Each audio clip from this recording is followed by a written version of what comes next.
Jean-Marc Noblot, 50 ans. Je suis le cofondateur de l'école base, que j'ai cofondé avec ma femme en fait, avec Chan Keo, suite à notre entraînement qu'on a fait quand on a voyagé aux États-Unis et au Brésil. On a commencé ensemble le jiu-jitsu brésilien en 98. À l'époque, on avait démarré chez Christian Derval, au Cercle Tissier. Et puis au bout de 2 mois, on est parti à Los Angeles pour étudier chez Rickson Gracie, puisque c'était la lignée, on va dire. Ils étaient représentants de Rickson Gracie, donc on est parti là-bas. On est resté avec Chan pendant 5 ans, où on s'entraînait donc 1 an chez Rickson et 4 ans chez les frères Machado. Principalement Regan et John. On allait de temps en temps chez Jean-Jacques aussi. Ensuite, on est rentré en France, on est resté 2 semaines et on est reparti 1 an au Brésil, où on est parti s'entraîner donc chez Royler Gracie. On a fait 1 année là-bas, principalement pareil avec Vinicius Ayeta, qui est la personne qui enseigne à la Gracie Tijuca. Et donc on s'entraîne à Gracie Tijuca, Gracie Maïta, on parle un petit peu avec les deux. Et ensuite on est rentré en France, donc en 2004. Et c'est là qu'on a démarré les cours de jiu-jitsu brésilien. En fait, l'école base existait déjà bien avant, elle existait depuis 1996, mais sur du Wing Chun Kung Fu, puisqu'on a aussi étudié le Wing Chun Kung Fu, donc j'étudie depuis l'âge de 16 ans, avec Sifu Wang Shanlong à Hong Kong, etc. Et donc l'école existait déjà, et on était parti à la base pour 3 mois, pour juste prendre quelques bases. On était intéressé par le sol. Et puis on s'est pris au jeu, on est tombé amoureux du truc et en fait on est resté en tout 5 ans et après, comme je disais, donc 1 année de plus au Brésil. D'accord. Il y a à peu près combien d'écoles en France Alors en France il y a Aix, il y a Marseille, il y a Cannes, Lyon, il y a aussi Paris avec une petite équipe un peu jeune, donc je monte régulièrement là-bas, ou Chan ou moi on monte pour faire des cours avec les gars, au moins 1 fois par mois. Ah bon, on se verra sûrement là-bas alors du coup. Ouais, je pense. Ouais. Et donc voilà, on a cette école. Après il y a une école aussi à Madagascar, il y a une école, alors là plus de Kung Fu à Los Angeles, il y a 5 écoles en Italie, mais principalement du Kung Fu aussi, avec quelques gars qui se sont mis aussi au MMA, au sol. En fait. D'accord, ok.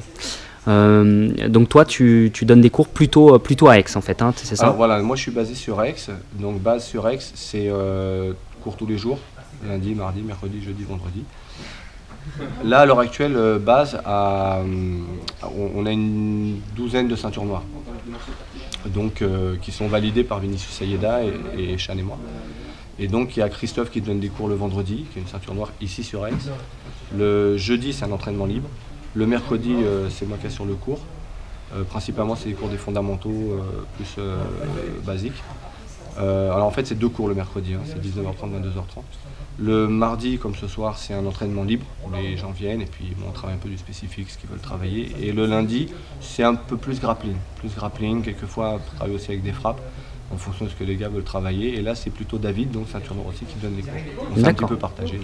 Un peu de compétition ou pas Alors, pas mal de compétition, oui. Au niveau de l'école, hein, des compétiteurs de l'école, on a une petite équipe de compétiteurs qui ont des résultats réguliers. Alors, c'est pas toujours les mieux, mais ils ont des résultats. On a une dizaine. On n'a pas une grosse équipe de compétiteurs. Mais ceux qui y vont, généralement, se classent pas mal. D'accord, plutôt des puristes, en fait, des gens qui aiment le jiu-jitsu et qui pratiquent régulièrement, en fait, c'est ça? Alors voilà, en fait, c'est vrai que j'utilise le jiu-jitsu comme un outil de développement personnel aussi. Mon objectif, c'est pas de faire des champions. C'est-à-dire, si le développement personnel passe par le fait de gagner une coupe, gagner des titres, etc., c'est un très bon outil.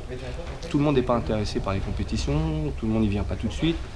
L'important pour moi, c'est qu'ils s'améliorent eux-mêmes, en tant que personne, et ça passe par le tatami. En fait, le jiu-jitsu, c'est une métaphore.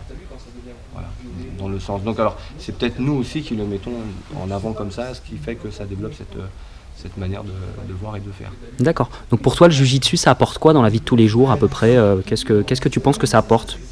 Alors, c'est un peu différent pour chacun, on va dire. Mais de toute manière, ça amène un dépassement de soi, une compréhension de son ego. C'est une manière de travailler sur soi. C'est un outil très efficace puisqu'il y a la soumission. C'est-à-dire quand on fait du pied-point, on peut faire un échange de coups, et puis j'ai pris des coups, je lui ai mis des coups, même si j'ai perdu le combat, j'ai frappé, il a frappé. Le jiu-jitsu, il y a la soumission, c'est-à-dire qu'on est obligé d'admettre, on est obligé d'accepter. Et donc c'est une remise en question. Cette remise en question, en fait, soit elle est prise comme un échec, il y a des gens des fois qui prennent comme un échec, alors qu'en fait c'est juste un recueil d'informations. Alors c'est ma déformation d'hypnothérapeute qui parle, où je travaille beaucoup là-dessus en cabinet. Donc pour moi le jiu-jitsu c'est une forme d'hypnose. Les gars quand ils s'entraînent, ils sont en transe. On est en transe quand on s'entraîne. Des fois on rate l'heure d'ailleurs, on part plus tard, les gens écrivent au niveau de... On n'est plus sur le conscient, on est sur l'inconscient, ceux qui ne calculent pas l'heure, ni le temps. Donc c'est plus quelque chose que ça va amener. Alors concrètement ça va amener de la confiance en soi, ça va amener une capacité à se dissocier aussi, de prendre du recul, à gérer un peu plus des situations on va dire de stress.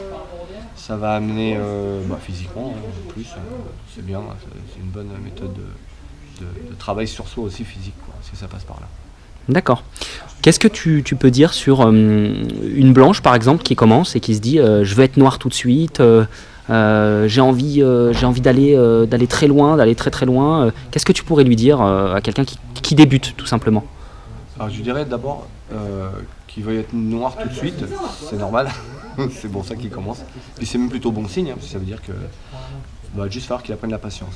Ce qui tombe très bien parce que le jiu-jitsu est un système de contre-attaque et donc de patience. Il bouge, je bouge. Donc ça veut dire que déjà cet apprentissage de la patience va se faire dans la pratique. Je leur dirais principalement les fondamentaux. Les fondamentaux, les fondamentaux et les fondamentaux. Il ne faut pas oublier que, pour donner un exemple technique, il y a des gens qui ont développé des gardes. Quand on regarde le parcours de ces gens, ils avaient des fondamentaux. Si je veux apprendre leur garde directement sans faire les fondamentaux que eux avaient, il va me manquer des éléments. Donc point zéro, garde verticale, capture des appuis, etc. Donc il y a vraiment des fondamentaux, des contrôles de hanches aussi, des manières de bouger son corps. La première chose à faire pour une blanche, en tout cas dans notre académie, c'est d'avoir toutes les formes de corps. Si je dis à une blanche, si il y a quelqu'un bouge la hanche, et qui ne sait pas où est sa hanche, et qui ne la ressent pas, lui, en fait, il ne pourra pas la bouger, il ne saura pas ce que je suis en train de lui parler. Donc c'est vraiment un travail d'abord de fondamentaux, connaître les 8 positions de base avec les grippes, les appuis qui vont avec, connaître son corps, c'est vraiment la base. Et ensuite, dessus, avec cette base, là on peut apprendre plein de techniques. Maintenant, apprendre 1000 techniques sans les bases, on va avoir un gros sac de techniques, mais on ne saura pas l'appliquer. Et ce que je leur dirais aussi, alors c'est encore principalement, parce que tout est principal, on va dire, tout est important, suivre l'autre. C'est ce que me disait mon prof de Kung Fu, Wong Chun Long, il disait, c'est l'autre qui te dit où tu vas le frapper. Donc être en observation sur l'autre, se mettre en synchro avec lui, le calibrer, se mettre en synchro, faire du pacing et ensuite faire du leading. C'est des techniques un petit peu PNL, on va dire, mais c'est vraiment comme ça que ça se passe. À partir de là, une fois que je suis en synchro avec le gars, je vais le suivre. Et c'est lui qui va me dire ce que je vais faire. Si, on prend un exemple technique, je ne veux jamais passer la garde de quelqu'un. Je veux contrôler sa garde. Et parce que je contrôle sa garde, la conséquence, c'est que je vais passer. Si je veux passer sa garde, la conséquence, c'est qu'il risque de me contrer. Voilà, il faut toujours que la personne soit occupée. C'est comme les enfants. Si on ne leur trouve pas quelque chose à faire, ils nous rendent fous. Ok. Où est-ce qu'on peut retrouver le club sur le web, par exemple? Est-ce que tu peux nous dire un peu les sites? Est-ce qu'il y a un Facebook? Est-ce qu'il y a, je sais pas, ou autre chose? Alors il y a un site, c'est donc écolebase.com, tout simplement. Il y a aussi un Facebook qui est Base Network, sur lequel on met un peu les infos, les choses comme ça. Sur le site, il y a aussi un petit peu tout ce qu'on a développé, justement, comme je parlais de développement personnel. On a développé des formes d'intelligence, intelligence contextuelle, intelligence relationnelle, intelligence de soi, etc. Faut aller voir, c'est un petit peu développé, on a un petit peu expliqué notre méthode. D'accord. Un dernier petit mot, est-ce que tu voudrais dire quelque chose de particulier? Tu voudrais faire passer un message? En fait, oui, faites du jiu-jitsu brésilien, parce que vraiment ça apporte énormément de choses, comme beaucoup d'arts martiaux, certes. En jiu-jitsu brésilien, comme je disais, moi je continue toujours le pied-point, le Wing Chun. Je veux aussi remercier ma femme, Shan, qui a vraiment contribué énormément à la construction de l'école, y compris en termes de technique. Parce que quand on est à Los Angeles, le fait de travailler aussi avec les cours des filles, comme j'ai pu y aller, vu que j'étais avec ma femme, avec les Cavira, avec Laetitia Ribeiro, avec qui elle a travaillé, ça m'a apporté énormément de choses. vu leur manque de force, ils ont toujours des techniques. Il y a 80% de ce que j'enseigne en fait vient d'elles. Voilà. Alors aussi, n'hésitez pas à aller retrouver toutes les infos, toutes les actus, et puis tout le monde du jiu-jitsu brésilien en fait sur bjjactivist.com. Voilà.